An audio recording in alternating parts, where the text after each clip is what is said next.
ഇതെന്താ സംഭവിക്കുന്നത്?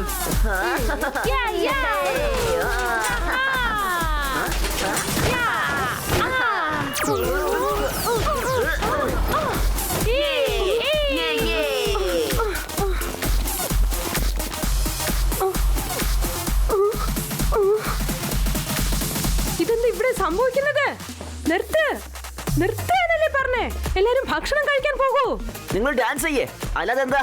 വരൂ വന്നെന്നെ തല്ല്, എന്നെ തല്ല്, വാ. അത് ശരി, അപ്പൊ നിങ്ങൾക്ക് എല്ലാവർക്കും ഡാൻസ് കളിക്കണം അല്ലേ? Okay Sandy. ആ ജെനി പറയൂ. നിനക്ക് എത്ര മണിക്കൂർ ഡിറ്റൻഷൻ ആണ് കിട്ടിയത്? 6 മണിക്കൂർ. വാവ്, വെരി ഗുഡ്. Keep dancing. നിങ്ങളുടെ എല്ലാവരുടെയും ഡാൻസ് കാണാൻ വളരെ രസമുണ്ട്. ഇതിൽ ആരെങ്കിലും ഡാൻസ് നിർത്തിയാൽ സാൻഡിയുടെ കൂടെ 6 മണിക്കൂർ ഡിറ്റൻഷൻ റൂമിലേക്ക് പോകേണ്ടി വരുന്നതാണ്. Keep dancing, come on come on, keep dancing.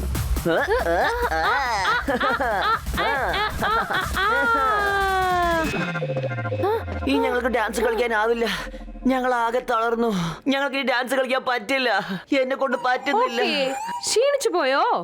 വേറെ ആരൊക്കെയാ വീണ്ടും ക്ഷീണിച്ചു പോയത്?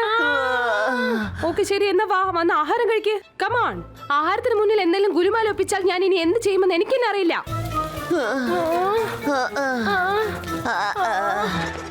രുദ്ര, ഇത് വളരെ നല്ല കാര്യമാ. ജെനി വളരെ നന്നായിട്ട് ഡിസിപ്ലിൻ മെയിൻറ്റെയിൻ ചെയ്യുന്നുണ്ട്. അതെ, അത് ശരിയാ. പക്ഷെ നമ്മൾ എങ്ങനെയെങ്കിലും ഈ ഒരു ദിവസം തള്ളി നീക്കണം.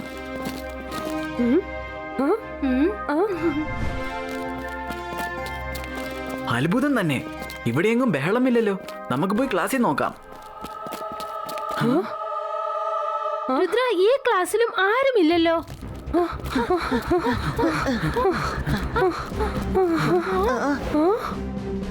രുദ്ര, ഇവിടെ ആരുമില്ല. രുദ്ര, ഇവിടെയും ആരും ഇല്ലല്ലോ. എവിടെ പോയി എല്ലാരും? ഇതെന്തോ ജോഡിയുടെ കളിയാണെന്ന് എനിക്ക് തോന്നുന്നത്. ജെനി അവിടെ നിൽക്ക്, നമുക്ക് MBTVയുടെ സഹായം ആവശ്യമുണ്ട്. ആ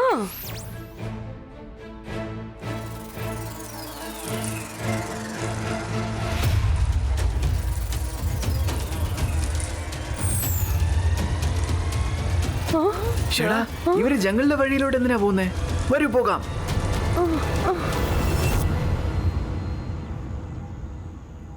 രുദ്രയും രുദ്രയുടെ ഫ്രണ്ട്സും കാട്ടിലേക്ക് വന്നുകൊണ്ടിരിക്കുകയാണ്.